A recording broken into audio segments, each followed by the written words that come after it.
বরাক উপত্যকার 13টি আসন সহ আসামের 126টি বিধানসভা আসনের ভোট গণনার এ পর্যন্ত প্রাপ্ত খবর অনুযায়ী রাজ্যে বিজেপি 44টি আসনে, অসম গণ পরিষদ দল 5টি এবং কংগ্রেস দল 13টি আসনে এগিয়ে রয়েছে।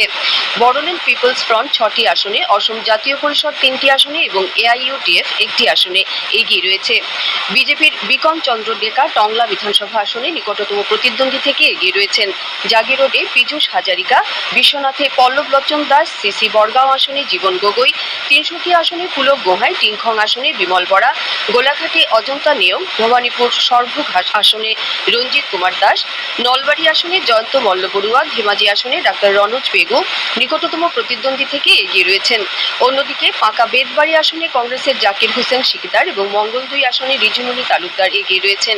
লাহুরিঘাটে কংগ্রেস প্রার্থী ডক্টর আসিফ মোহাম্মদ নজর, বঙ্গাইগাঁও আসনে গিরিশ বড়ুয়া, ধুবড়ি বেবি বেগম রহা আসনে উৎপল বনিয়া, অভয়াপুরীতে প্রদীপ সরকার এগিয়ে রয়েছেন। শিলচর রামনগর ISTT-তে আজ সকালে প্রথম রাউন্ডের গণনা শেষে এ পর্যন্ত প্রাপ্ত তথ্য অনুযায়ী লক্ষ্মীপুর আসনে বিজেপি প্রার্থী কৌশিক রায় 8,053টি ভোট পেয়ে এগিয়ে রয়েছেন। এই আসনে তার নিকটতম প্রতিদ্বন্দ্বী কংগ্রেসের ডাক্তার M শান্তিকুমার সিংহ পেয়েছেন 576টি ভোট। এই আসনে প্রথম রাউন্ডের গণনার পর নোটায় 174টি ভোট পড়েছে। উধারবন্দ আসনে বিজেপি প্রার্থী রাজদীপ গোয়ালা 6,508টি ভোট পেয়ে এগিয়ে রয়েছেন। এই আসনে তার নিকটতম প্রতিদ্বন্দ্বী কংগ্রেস প্রার্থী অজিত সিং পেয়েছেন 1038টি ভোট। উধারবন্দ আসনে নির্দল প্রার্থী তাপস দাস পেয়েছেন 115টি ভোট এবং দিলীপ কুমার দাস পেয়েছেন 84টি ভোট। এছাড়া এই আসনে নোটায় 85টি ভোট পড়েছে। বরখলা আসনে বিজেপি প্রার্থী কিশোর নাথ এগিয়ে রয়েছেন বলে খবর পাওয়া গেছে। শ্রীভূমি জেলার 4টি বিধানসভা আসনের ভোট গণনা আজ করিমগঞ্জ কলেজে অনুষ্ঠিত হচ্ছে। উত্তর করিমগঞ্জ, দক্ষিণ করিমগঞ্জ এবং রামকৃষ্ণনগর বিধানসভা আসনে 14টি টেবিলে এবং পাথারকান্দি কেন্দ্রের 12টি টেবিলে ভোট গণনা করা হচ্ছে। এ পর্যন্ত পাওয়া তথ্য অনুযায়ী শ্রীভূমি জেলার পাথারকান্দি বিধানসভা কেন্দ্রে প্রথম রাউন্ড গণনা শেষে বিজেপি প্রার্থী কৃষ্ণেন্দু পাল 7,992টি ভোট পেয়ে এগিয়ে রয়েছেন। এই আসনে কংগ্রেস প্রার্থী কার্তিক সেনা সিনহা পেয়েছেন 1,098টি ভোট।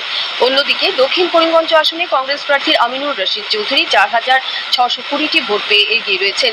এই আসনে অসম গণ পরিষদ দলের প্রার্থী ইকবাল হোসেন পেয়েছেন 1,805টি ভোট। এই আসনে তৃণমূল কংগ্রেস প্রার্থী পেয়েছেন 1,362টি ভোট এবং AIUDF প্রার্থী 63টি ভোট পেয়েছেন। উত্তর করিমগঞ্জ আসনে প্রথম রাউন্ডের গণনা শেষে কংগ্রেস প্রার্থী জাকারিয়া আহমেদ 7,616টি ভোট পেয়ে এগিয়ে রয়েছেন। এই আসনে বিজেপি প্রার্থী সুব্রত ভট্টাচার্য পেয়েছেন 2,556টি ভোট। রামকৃষ্ণনগর বিধানসভা আসনের পোস্টাল ব্যালটের গণনা শেষে বিজেপি প্রার্থী বিজয় মালাকার 615টি ভোট পেয়েছেন। ওই আসনে কংগ্রেসের সুরুচি রায় 6টি ভোট পেয়েছেন।